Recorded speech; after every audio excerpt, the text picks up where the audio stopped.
Ladies and gentlemen, it is that time of the week. The ratings are in for AEW Dynamite and Rampage, because Rampage was on directly after AEW Dynamite. So we're going to get into these ratings in a minute. But first, I'd like to start the video off with something positive.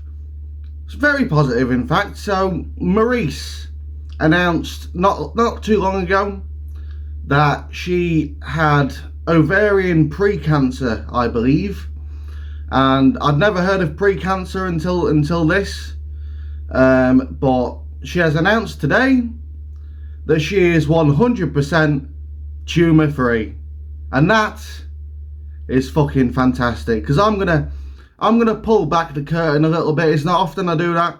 I don't like talking about my life to a certain extent, but I'm going to do that to a certain extent. When I first heard about it, the first thing I thought about was their kids, because the Miz and Maurice, they've got two daughters, I believe.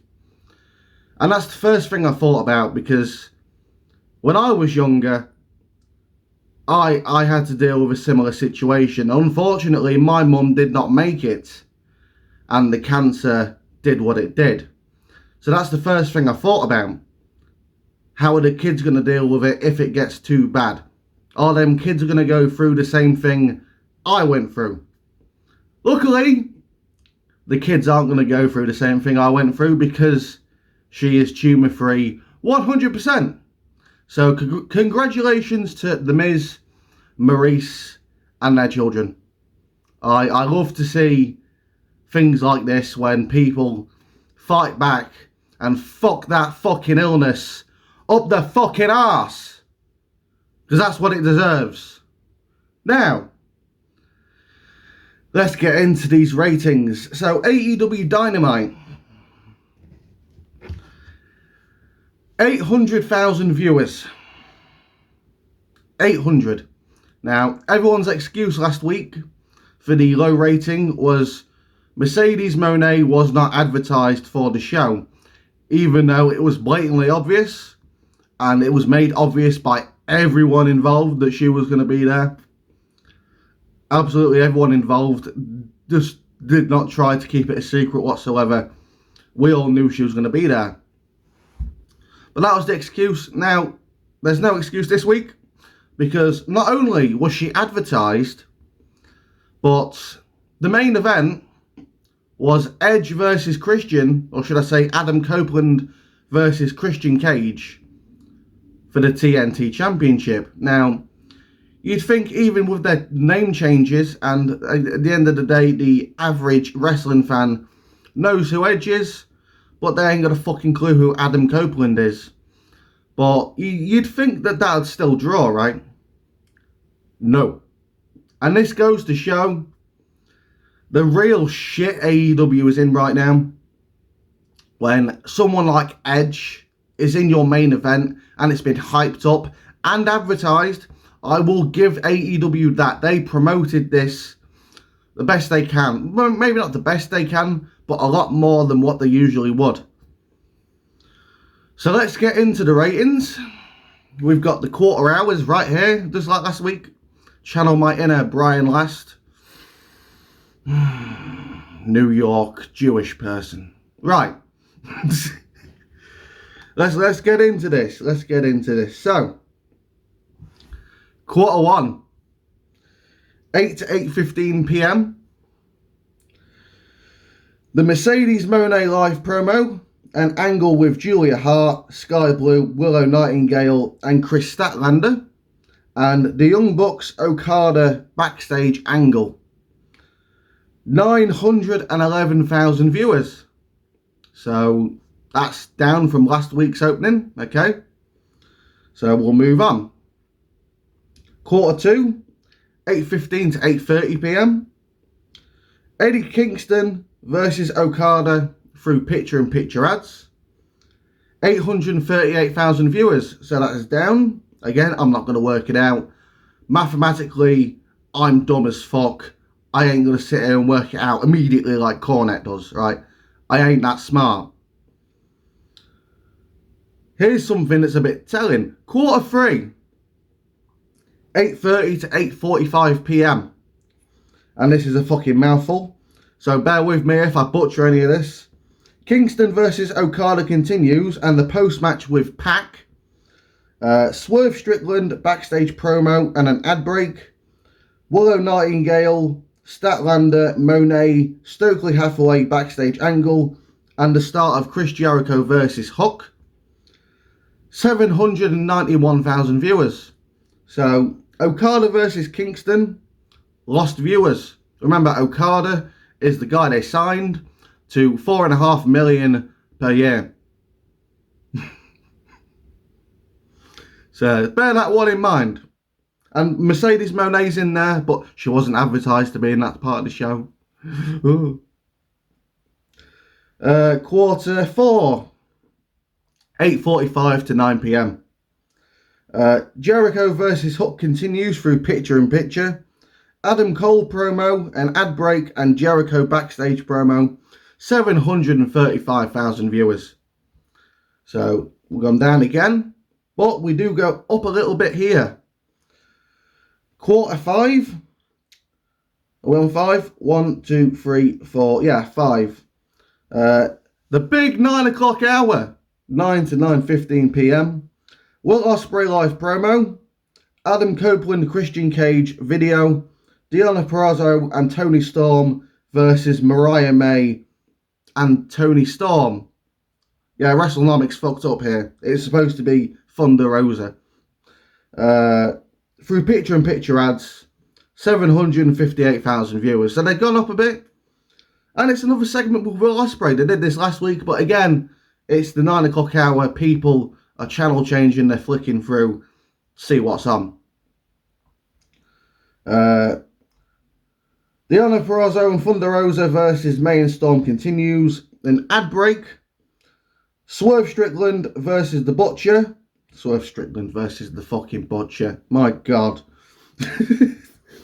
And the Swerve and Samoa Joe live promo.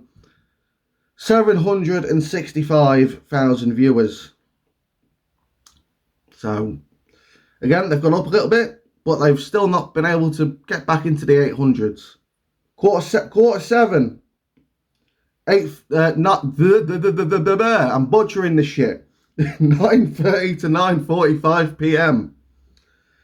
Swerve Joe, Don Callis live promo, an ad break, and the beginning of Christian Cage versus Adam Copeland through picture-in-picture ads. So this is the beginning of that main event. 789,000 viewers. Cool. And now we get into the main event. Quarter 8, 9:45 to 10 p.m. Christian Cage versus Adam Copeland continues through picture-in-picture ads. 788,000 viewers. So again, they've not moved. Really, they've lost 1,000. But realistically, they've not moved. Finish of Christian Cage versus Adam Copeland, a post-match. A Bang Bang Scissor Gang. Oh no, Bang Bang Gang. The Bang Bang Scissor Gang died last week. I forgot about that. Promo, the acclaimed ramp promo. 776,000 viewers. So this is where we get into Rampage. So, Christian Cage and Adam Copeland didn't draw a fucking single person. Crazy. It's fucking stupid, right? Absolutely fucking stupid. And now we get into Rampage, and I'm not going to go through the fucking full thing, but we got 558,000, then it drops to 454, goes up a bit to 485, and goes up once more to 543.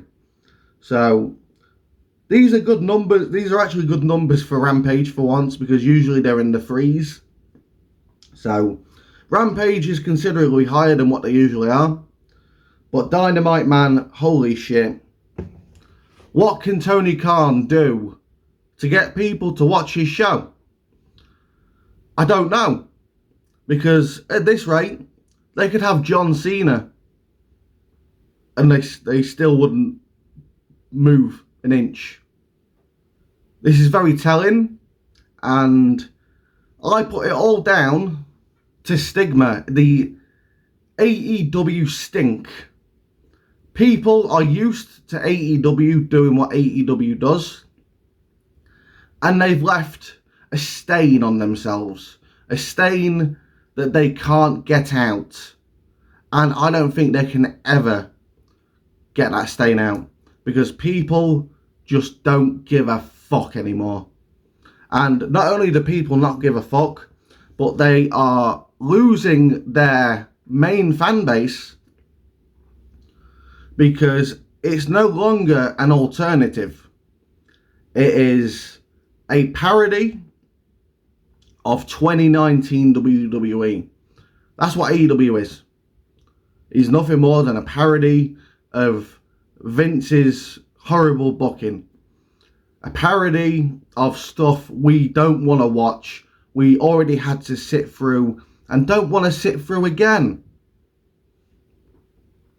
At the end of the day, AEW is just in a really shitty situation, and Tony Khan has no one else to blame but himself.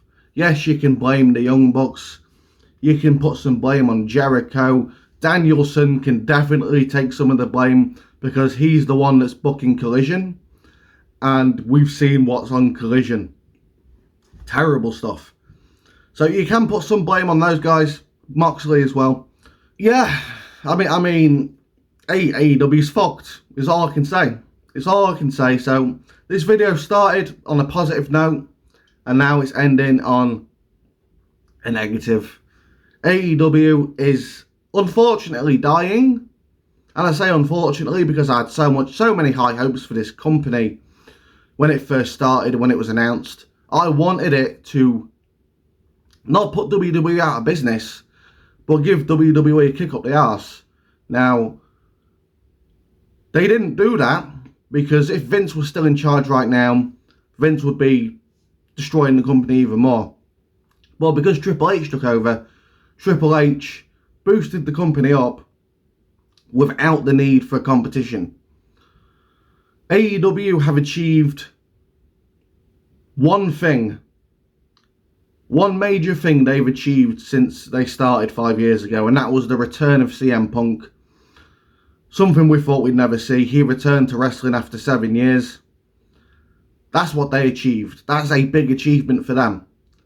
Apart from that, they've not done much, and they're going to continue to not do much other than destroying legacies and careers. Like, subscribe, and follow me on X at TheCrossman25. Thanks for watching, and I'll see you soon.